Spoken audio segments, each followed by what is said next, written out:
Em 2020, nós tivemos um salto tecnológico em todo o mundo devido à pandemia do novo coronavírus. Algumas pessoas aproveitaram a oportunidade e fizeram com que as suas empresas tivessem um crescimento exponencial, enquanto outras, infelizmente, foram à falência. A tecnologia era a única forma que a gente tinha para comunicarmos com amigos, familiares e até mesmo para trabalhar. O celular e os computadores foram ferramentas essenciais para o nosso dia a dia. Bom, estamos em 2024, após 4 anos do início da pandemia. Como está o nosso desenvolvimento tecnológico aqui no estado de Goiás? E quem eu trouxe para falar sobre o desenvolvimento tecnológico aqui no estado de Goiás é o subsecretário de Formação de Talentos e Transformação Digital da Secretaria Estadual de Ciência, Tecnologia e Inovação, Dr. Robert Bonifácio. Ele também é cientista político. Robert, seja muito bem-vindo ao Visão da Política. Muito obrigada por ter aceito o convite. Eu que agradeço, Mona Lisa. É um prazer estar aqui conversando contigo. Mais uma vez, que eu já conversei contigo em outros programas aqui na mesma Lego. Robert, começa contando para a gente quais são as novas ferramentas que o estado de Goiás está aqui nos oferecendo para os nossos estudantes em relação à tecnologia e inovação.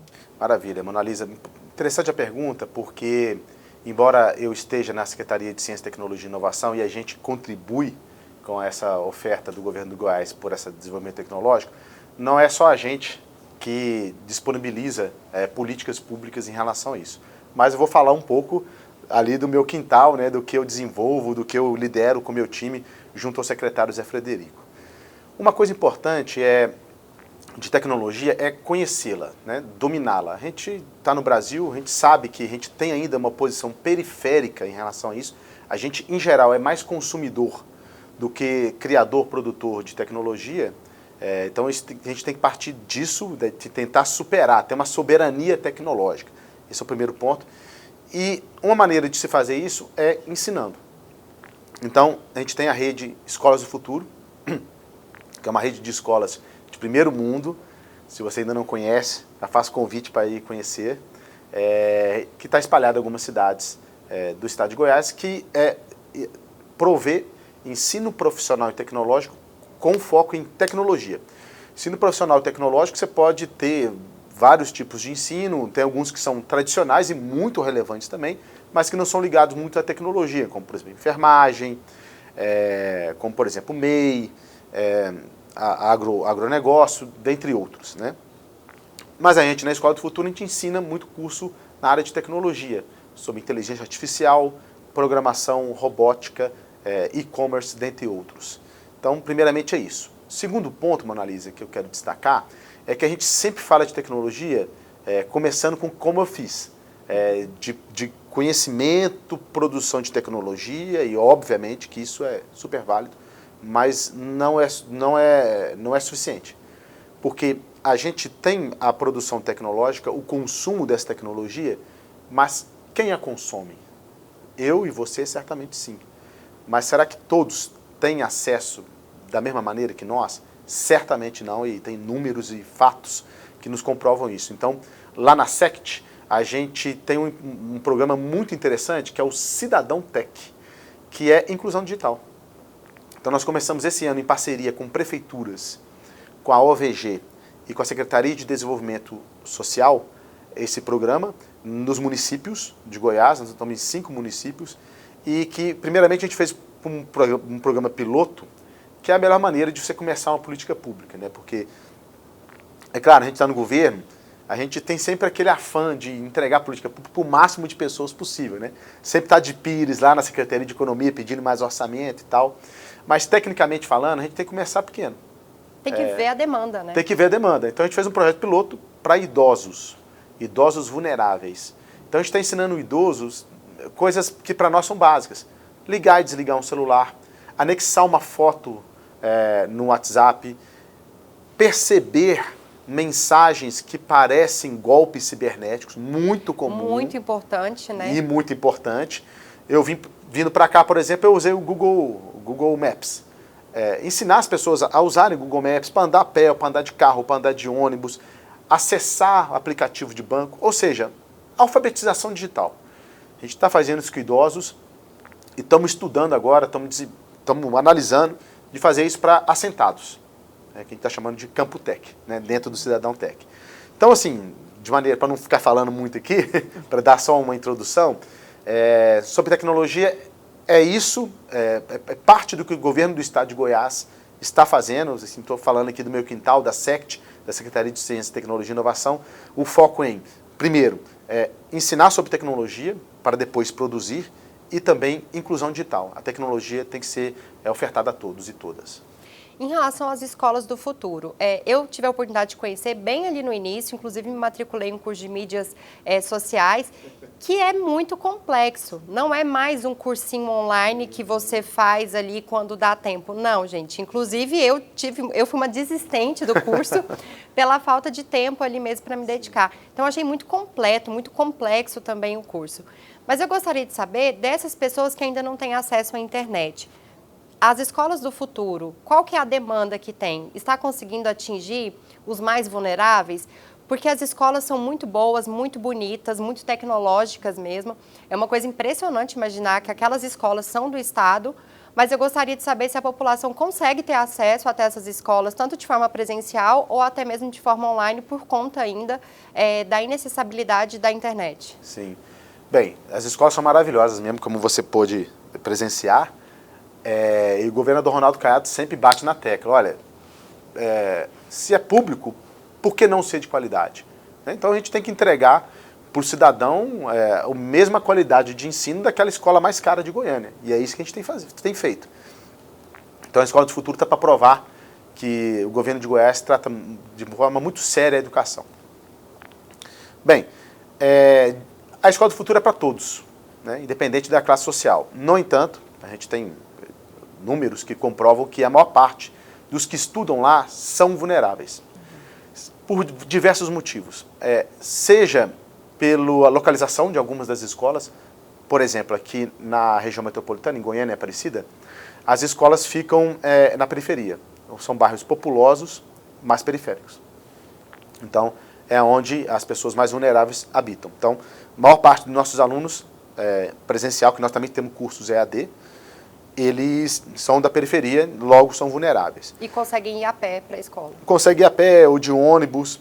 Claro que a gente sempre tem um desafio, especialmente lá em Aparecida, tem um desafio das linhas de ônibus, mas que nós conversamos anos atrás com a Prefeitura de Aparecida e melhorou muito, né? Então, a maior parte dos nossos alunos são vulneráveis. E isso é muito importante, Mona Lisa. Por quê? Porque se a gente quer transformar a educação, o maior contingente está nos vulneráveis. Assim como se eu quero, por exemplo, ter números melhores no PISA, que é aquela prova mundial, no IDEB, que é uma avaliação aqui nacional, a gente tem que investir na escola pública, porque ela é que abarca o segmento mais vulnerável, que é, em volume, a maior parte da população brasileira. Pouco adianta eu ter poucas escolas muito boas para pessoas que pagam muito bem por elas, porque isso, em termos de Estado, em termos de país, não alavanca o nosso desenvolvimento. É bom para aquele indivíduo que tem condições financeiras de pôr o seu filho na melhor escola, ok. Mas é a menor parte, né? É a menor parte. E eu, como gestor público, eu penso na maior parte, né? Então, as escolas do futuro estão aí para isso. De fato, o curso tende a ser um pouco mais complexo no começo, tá, Mona Lisa? Porque, na verdade, ali a gente está aprendendo uma outra linguagem, né? Assim, tem a linguagem do português, da matemática, e tem a linguagem da programação. Mídias sociais também pegam um pouco isso, porque você precisa entender algoritmo, você precisa entender a lógica da internet, como que você alimenta um conteúdo. E isso não é um saber, é um saber relativamente novo. Então, eu e você nascemos aprendendo A, B, C, D, a continha de matemática. Isso não era muito comum para mim, eu tenho 41 anos, isso não era muito comum quando eu lá fazia o colégio com 5, 6, 10 anos. Hoje, uma criança com essa idade já sabe. Já sabe.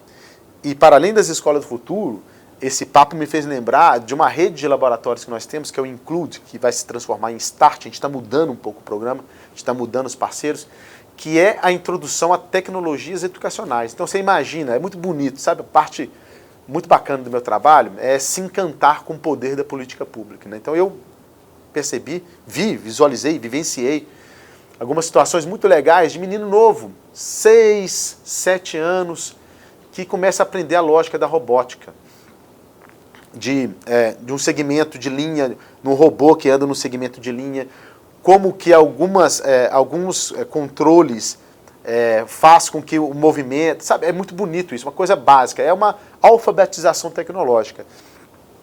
Esse programa é o programa mais capilar da SECT, sabe? E esses meninos ganham prêmios, né? Bolsas de estudos. Sim, a gente fomenta a participação em eventos, é gratuito, né?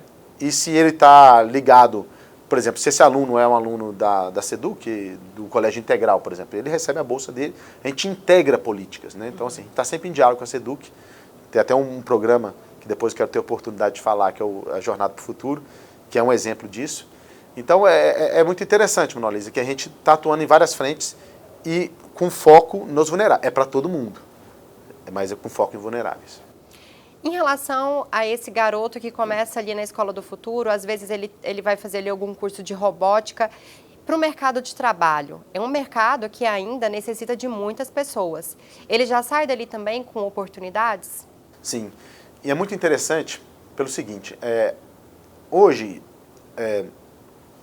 tem números que comprovam isso, aqueles empregos de base tecnológica, eles pagam muito bem. Hoje é muito difícil conseguir um profissional de TI, até o governo do estado tem dificuldade, né? Os setores públicos, o TJ, recentemente eu vi um processo seletivo para eles contratarem profissionais de TI, é difícil, porque eles estão muito valorizados. E a gente ensina isso. Então, assim, você que está assistindo esse programa, procure lá o site da Escola do Futuro, porque com algum pouco tempo, com 1 ano e meio, por exemplo, é um curso técnico, você pode ter uma entrada privilegiada no mercado de trabalho.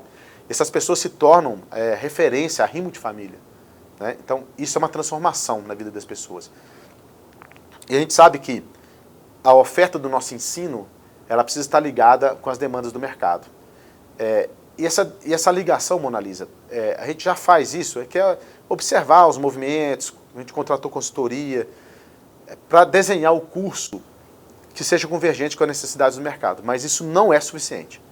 A gente tem aumentado a interação com empresas para que nossos alunos tenham oportunidade nessas empresas. É bom para elas e é bom para nós.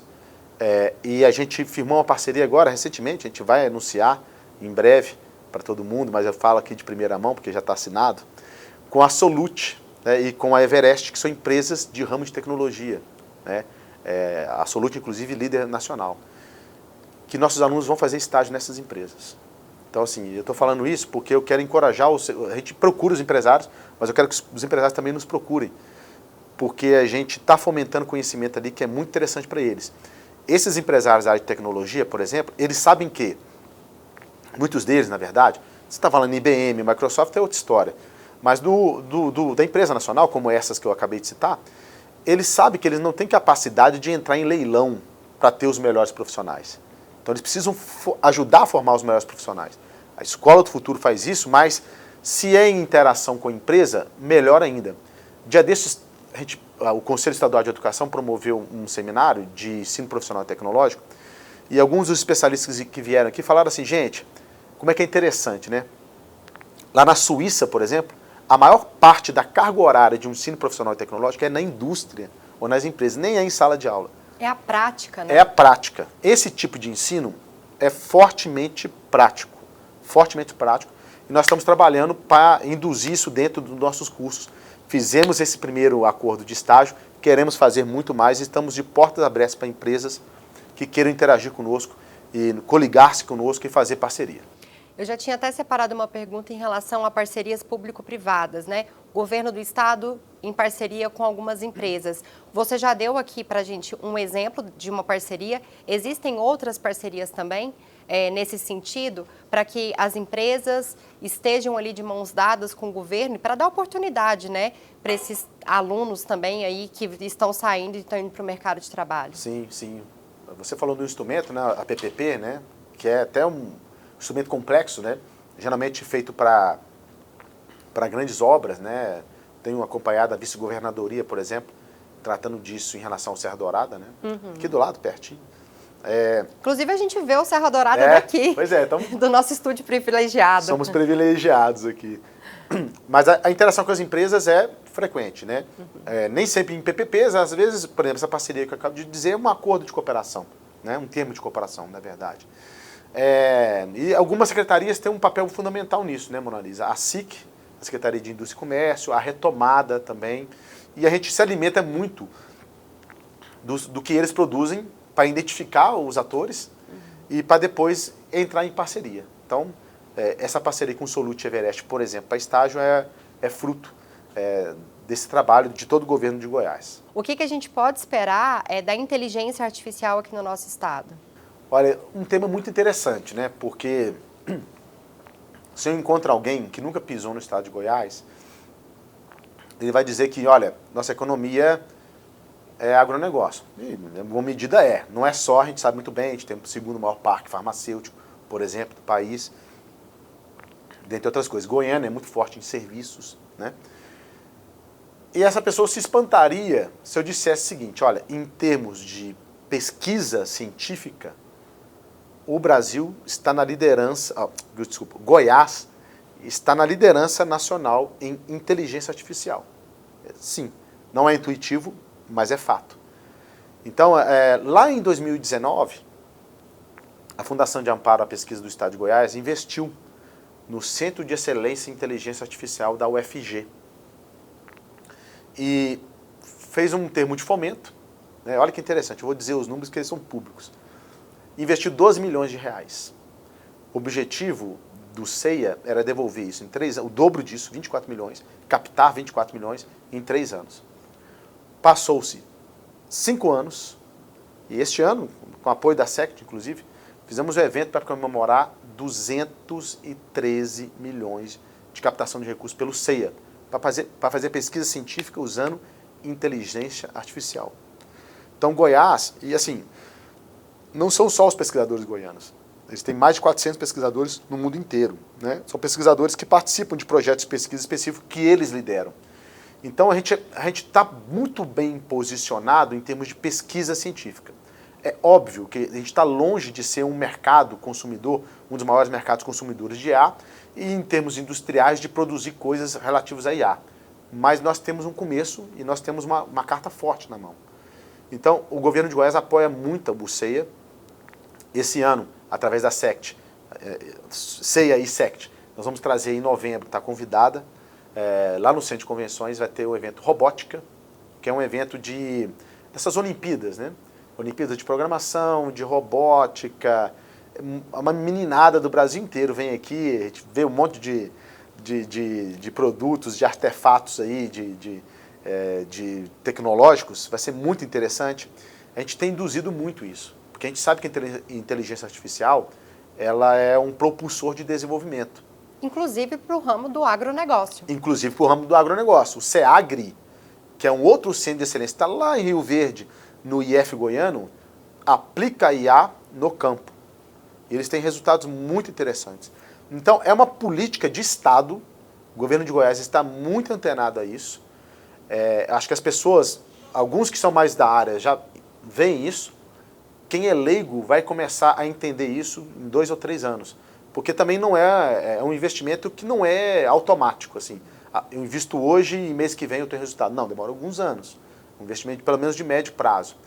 Mas nós estamos muito bem posicionados em relação à IA, em termos de pesquisa científica. E nossa grande ambição, Mona Lisa, a gente tem várias ideias na cabeça, está pondo algumas em prática aos poucos.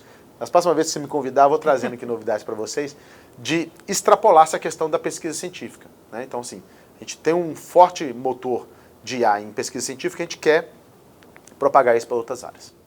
Em relação aos parques tecnológicos, a gente tem um grande investimento em Anápolis, né, nos parques que abrigam ali várias empresas farmacêuticas, mas eu sempre gosto de trazer que eu acredito que Goiânia, em algumas regiões ali, principalmente ali na região noroeste, poderia abrigar um parque tecnológico. Existe algum investimento do governo em relação a algum projeto já pensado nisso? Sim, a SECT tem papel importante nisso, né? Então a gente tem parques tecnológicos. Em geral, a maior parte é ligada às universidades, com apoio governamental, seja federal, seja estadual, em alguns casos até municipal. Eu destaco alguns parques tecnológicos aqui, como o da UFG, o Parque Tecnológico Samambaia, e o Jataí. Estou falando de um que já está relativamente consolidado, o da UFG, e o de Jataí, que tem uma turma muito boa, que está crescendo muito, muito antenados, faz um trabalho muito bom. E o Parque Tecnológico é bom por quê, Mona Lisa? Porque ele cria um ambiente ali que ele atrai incubadoras, gente está querendo começar startups, está querendo começar um negócio e precisa do apoio da universidade, seja de recursos humanos, seja como consultoria, e de todo um ambiente de inovação para a coisa crescer. Então, você precisa criar um ambiente específico para que as empresas reconheçam que ali pode ser um lugar interessante de empreender. Então, os parques tecnológicos são importantes geograficamente e como política pública para isso. E, mais uma vez, né, coligado. Por exemplo, nós temos o Hub Goiás, né, que é um ambiente de inovação, que dialoga com esses parques tecnológicos, eles se alimentam, criam políticas públicas para fomentar a inovação e para fomentar o desenvolvimento tecnológico. Isso é muito importante, a gente tem ainda muito que amadurecer nessa parte aqui em Goiás, mas há um claro movimento de evolução. Então eu considero que assim, se a gente quer agregar o desenvolvimento, se a gente quer criar produtos de maior valor agregado, investimento em parque tecnológico é essencial. Em relação tanto aos investimentos nos parques tecnológicos, como também as escolas do futuro, que tem aí espalhadas por vários municípios. Elas seguem ali, por exemplo, cursos de capacitação de acordo com a vocação daquele município? Sim. A gente faz uso, né, dos APLs, que por exemplo, a Retomada produz, né, relatórios sobre arranjos produtivos locais, e a gente pensa na oferta desses cursos considerando as características da região. Uhum. Não só nas escolas do futuro, Mona Lisa, mas também o Pronatec, velho conhecido nosso, né, é um programa de parceria governo do estado e governo federal, que a gente tem, vamos dizer, é um programa mais leve, porque a gente não tem escolas, a gente não tem obras, né? Assim, a gente sempre oferta com parceiros, prefeituras, escolas, associações comunitárias, igrejas, né? São cursos rápidos. Cursos rápidos, o aluno ganha bolsa, né? Tem algum atendimento, recentemente até abriu uma modalidade muito interessante, que é os Mulheres 1000, que é voltada para as mulheres vulneráveis ou né, que sofreram violência doméstica. Então são cursos para que essas mulheres deixem a dependência de um parceiro agressor e siga a sua vida liberta sozinha para poder empreender, né? Então tem isso. Agora veja como que é complexo as coisas, né? É muito claro que a gente tem que seguir as vocações regionais, né? Até recentemente isso foi muito claro nas escutas ativas que nós fizemos para criar o Plano Diretor da Educação Superior aqui em Goiás. A gente foi nas 10 regiões de planejamento do estado e a gente sempre escutou isso, né? Então, ok, isso é importante, a gente tem trabalhado com isso e tentando sempre aprimorar. No entanto, o que eu acabei de conversar contigo sobre inteligência artificial, se a gente fosse ver o estágio de desenvolvimento regional, né, ali as demandas mais urgentes, a gente não investiria em inteligência artificial. Então, é um pé naquilo, na terra, né, no chão, aquilo que é mais urgente, mais necessário, e um pé no céu, no futuro, né, sonhar. Nos permitir sonhar e nos permitir ser ousados em algumas políticas públicas para romper o ciclo. Em relação ao programa Jornada para o Futuro, explica pra gente o que é a Jornada para o Futuro. Esse é o meu xodó. O programa Jornada para o Futuro é um programa inovador que une Secretaria de Educação, Secretaria de Ciência, Tecnologia e Inovação e o terceiro setor, Instituto Teles. A gente coligou as escolas do futuro de ensino profissional e tecnológico, coligaram-se com as CEPIs, os colégios de educação integral. Então, a gente leva nossos professores para os CEPIs e a gente traz também, né, são algumas modalidades de oferta. A gente traz alguns alunos de algumas escolas do CEPIs para dentro da Escola do Futuro. Então tem sido um movimento muito interessante. A gente tem batido metas em cursos técnicos, nós temos aumentado em muitas matrículas das escolas de futuro no ensino técnico, e a gente oferece um curso que é inovador. Nenhum lugar do Brasil oferta esse curso, que é Desenvolvimento Web e Cibersegurança. Em parceria com o Instituto Teles, com a SEDUC, a gente oferta esse curso ali que lida com programação, que lida com cibersegurança, assim, tá na crista da onda. E tem sido um grande aprendizado, sabe, Mona Lisa? Eu que sou um professor de políticas públicas, tem sido um grande aprendizado, porque não é fácil. Quanto mais parceiros você tem para fazer uma política pública, aumenta o custo de coordenação. No entanto, a gente não conseguiria chegar nos resultados ótimos que nós estamos chegando sem a SEDUC e vice-versa, sem o Instituto Teles e vice-versa. Então, tem sido muito interessante, os meninos amam as escolas do futuro. Imagina aquela estrutura que você conhece de primeiro mundo, eles tendo um ensino já consolidado propedêutico, que Goiás é primeiro no IDEB. Imagina isso junto com uma escola de primeiro mundo, aprendendo uma lógica de programação, mexendo em braço robótico, em impressora 3D. Então é o meu xodó e está dando muito certo. Esse adolescente, então, ele sai ali do ensino médio já com curso técnico, pronto para o mercado de trabalho? Sim. Em resumo, seria isso? Sim. Então, se ele entra nesse programa no primeiro ano do ensino médio, ao final do terceiro ano, ele sai com curso técnico. Se ele entra no segundo ou no terceiro ano, ele sai com um curso de qualificação. Depois que ele finaliza o terceiro ano, ele pode continuar fazendo esse curso. Se ele quiser, ele pode continuar. Desculpa. Então, a gente tem trilhas, né? A nossa oferta educacional é por meio de trilhas. Então, há vários caminhos. Então, um aluno, por exemplo, que entrou no Jornada do Futuro e está no terceiro ano, ele não está desguarnecido. Ele está aprendendo, ele vai sair com um diploma formado de ensino médio, obviamente, e qualificado em desenvolvimento web e cibersegurança. Já que está no primeiro ano, ao fim da jornada, ele sai como ensino técnico. E a gente ainda não tem, né? A gente tem muita ambição de fazer isso este ano, ou no mais tardar no ano que vem, de inaugurar o primeiro curso tecnológico, que é a graduação em EPT, em Ensino Profissional Tecnológico, na Escola do Futuro. Já se aproveitando dessa experiência do Jornada do Futuro, talvez uma lógica vamos dizer assim, uma trajetória de ensino, né? Ele aprendeu em nível técnico sobre programação e sobre cibersegurança, e ele vai para um curso de graduação com conhecimento mais robusto, com mais interação com empresas, para sair de lá muito expert nesses assuntos e seguir sua vida e alçar os voos profissionais e pessoais que ele desejar. É realmente uma grande oportunidade de mudar de vida, né? Pensando assim no jovem vulnerável que vai sair ali do ensino médio, vai procurar um emprego porque muitas vezes não tem condições de entrar na universidade, ele já sai ali com um curso técnico que já pode te dar um emprego e oportunidades, se ele quiser fazer uma graduação, mas enfim, ele já sai ali com uma transformação dentro de casa, né, para a família. Exatamente, Mona Lisa. E assim, a gente está, em sentido figurado, né, entregando uma arma poderosa para esses vulneráveis, que é o ensino, que é o estudo. A gente está convicto que a gente oferta uma boa qualidade de educação em uma escola de primeiro mundo.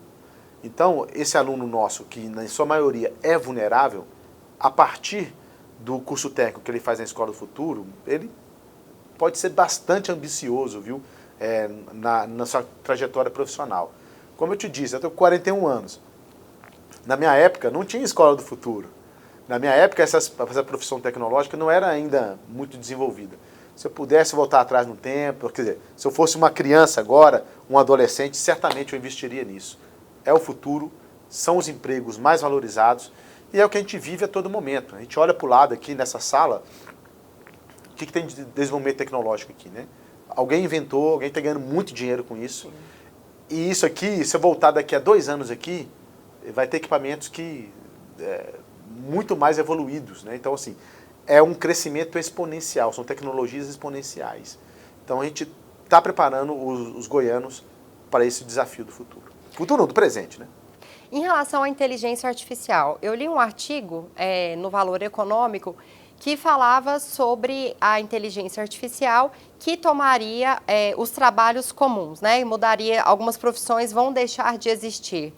Você que está dentro desse ambiente, acredita nisso? Olha, ao longo da evolução da humanidade, né, a gente tem esses momentos de picos, né? Lá na virada do século XVIII para o XIX, era lá a quebra das máquinas, né? Os operários na época quebravam máquinas falando, elas vão tomar meu trabalho e tal. Acho que a gente aprendeu com a história de que evoluções tecnológicas, elas transformam empregos. O humano sempre vai ser a principal peça. Nada vai superar a nossa capacidade intelectual e de adaptabilidade. É claro que a inteligência artificial é uma importante ferramenta e nos traz de maneira mais rápida e às vezes mais acurada, nos dá retorno mais rápido que o humano para algumas questões.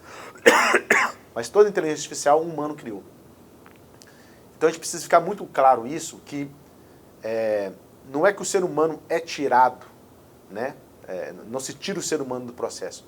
O ser humano precisa se transformar, se superar, aprender outros conhecimentos, outras ferramentas, ter outras habilidades, para se adaptar ao desenvolvimento tecnológico que ele mesmo cria. Então, é muito interessante ser testemunho desse pico de evolução tecnológica que nós estamos vivendo. E é muito desafiador trocar o pneu com o carro rodando, porque a gente não tem um tempo para parar, vamos analisar o que vai acontecer, vamos esperar 1, 2 anos e a partir daí a gente cria alguma coisa. Não, nós enquanto governo, as grandes empresas que visam lucro, o governo que visa o bem-estar da população, a gente não pode esperar. A gente vai aprendendo com o processo, a gente erra, muitas vezes é tentativa e erro, mas a gente não pode se omitir no processo.